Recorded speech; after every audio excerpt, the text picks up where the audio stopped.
Hi everybody, it is me, Corrie Sommers, your local Los Angeles luxury realtor. Today we're going to be discussing relocating to Los Angeles and the top 5 things you need to be aware of in that relocation. I also really want to encourage you to stay at the end because I have something special for you.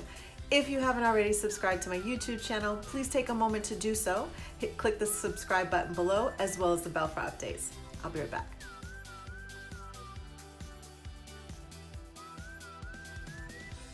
Hi everybody, it is me, Corrie Sommers, your local Los Angeles luxury realtor. So we're gonna dive right in, the top 5 things you need to know about relocating to Los Angeles.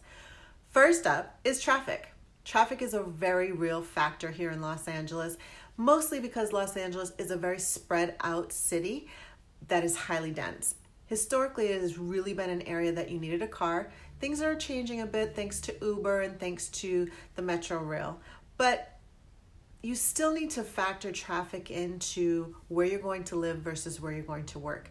Ideally, you don't want to live more than 30 miles from where you're working. And just to give you an example as to why I'm saying that, if you are living maybe say 7 miles from where you work, depending on where you live and the times you go to work, that 7 miles can actually take you 45 minutes. I want that to sink in for a second because that seems unbelievably outrageous, but until you've done it, you just won't get it. 7 miles in Los Angeles can actually take you 45 minutes.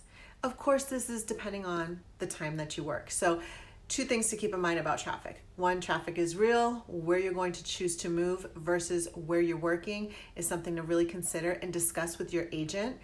After all, your agent's going to be living out here, and I'm sure they know Los Angeles if they're going to be helping you. And keep in mind that time is a factor too. So depending on where you work and what time you have to be there, traffic will have some different ebb and flows at that point. So it's something to talk about with your agent. So point 2, it's all about lifestyle. Lifestyle will really impact where you choose to live. For example, what do you like to do in your off time? Are you single and the nightlife is very important to you? Are you a beach person? Do you surf? Or are you just all about sunbathing and the sand in your feet and swimming in the ocean and all of that? Are you raising a family? Perhaps you're moving here and you've got a couple of kids, and that family, neighborhood, traditional lifestyle is very important to you. That's something to really let your agent know, because there are parts of Los Angeles that have planned subdivisions that are very family-oriented neighborhoods that are probably similar to the area that you're moving from. And then there's parts of Los Angeles that are very urban and very much about like a single life. So those things can be important. Something else to think about, are you a golfer?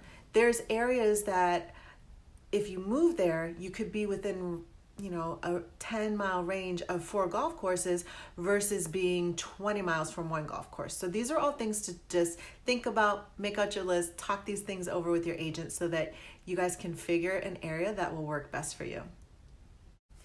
Point 3, the different areas and dynamics in Los Angeles. I would say you can basically break Los Angeles down to 4 different areas: the beach areas, the west side, the LA Basin, and the Valley. So let's kind of touch on each of those. The beaches have a very distinctive energy and a distinctive vibe, and every beach area is slightly different, but for the most part, most of them are pretty condensed. However, Santa Monica and Venice Beach have a huge long bike path that you can see some really, really interesting things, just people watching while you maybe go for a bike ride, rollerblade, skateboard, that sort of thing, or just rocking up and down the Venice boardwalk can be not just entertaining, but there's tons of shops and a lot of really cool and interesting things to see. Furthermore, the bike path really extends from the end of Santa Monica, well, a little bit into Malibu, but really that Santa Monica Pacific Palisades point, and goes all the way down. Like you could literally ride your bike down to Huntington Beach if that's something you choose to do. Now, when we talk about the LA Basin, this is a pretty broad area. It's kind of encapsulated by 2 different mountain ranges. One that is separating Los Angeles from the Valley. This is the same hills and mountain range that both the Hollywood Hills is on, as well as the infamous Mulholland Street. And so when people say to Mulholland, which is something we often say Mulholland or the Mulholland Pass, that's kind of at the crest of that range, and that separates Los Angeles basin from the valley. Then of course the basin itself, it's just for the most part a pretty flat area and smaller lots, highly dense, lots of businesses, lots of homes, things have been built up all along the way, apartment buildings, all that sort of stuff. So it's very interesting. Then of course you have, let's see, I said the beach, the basin, the west side. And the west side is really everything from like West Los Angeles, Century City, Culver City, Santa Monica. You know, it's just this broad space.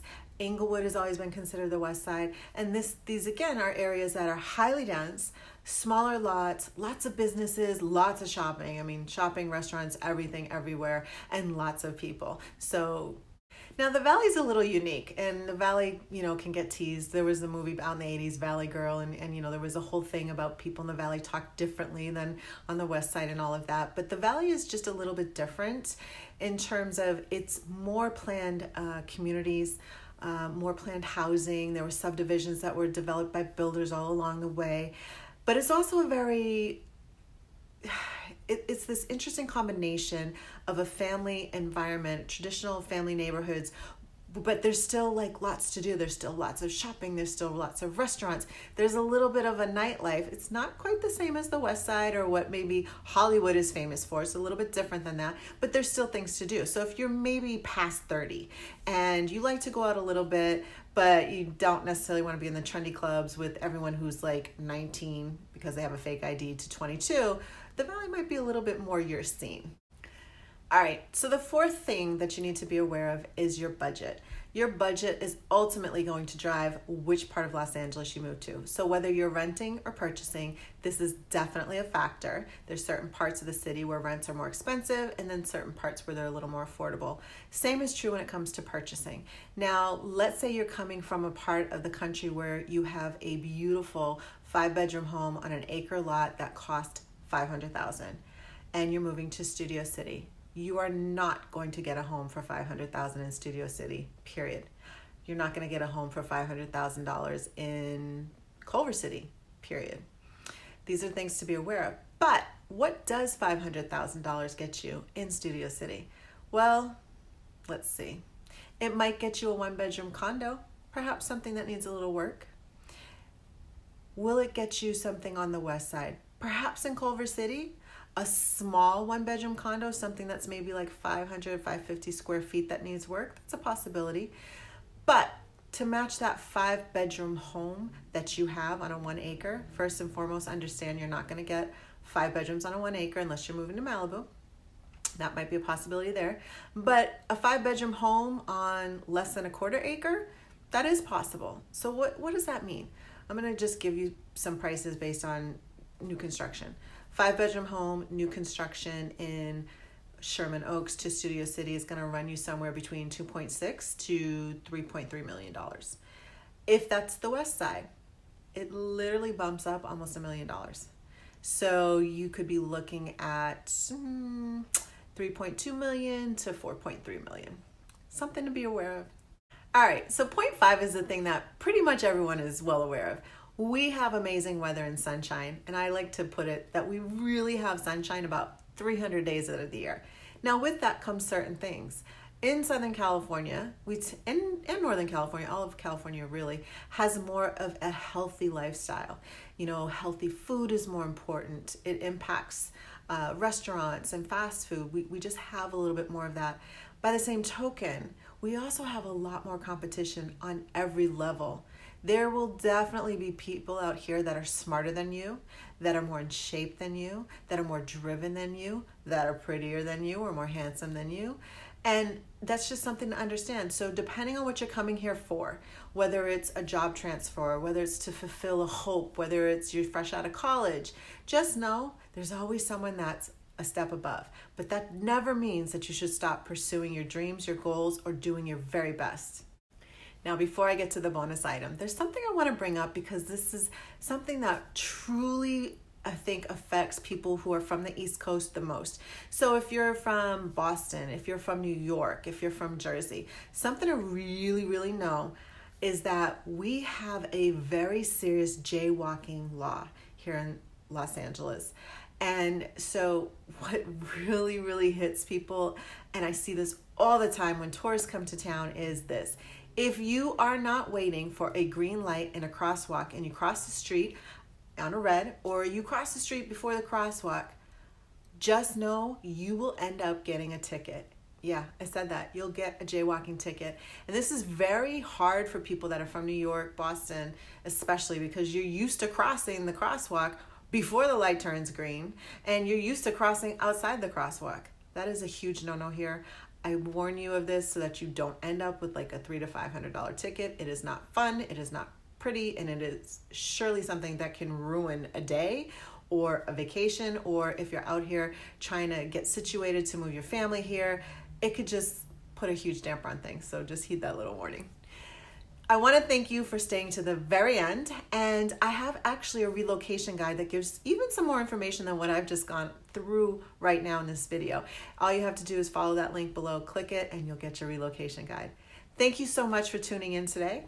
If you haven't subscribed to my YouTube channel, again, I just want to ask you to take that moment to do so. Click the subscribe button below, as well as the bell for updates, and I'll see you next time.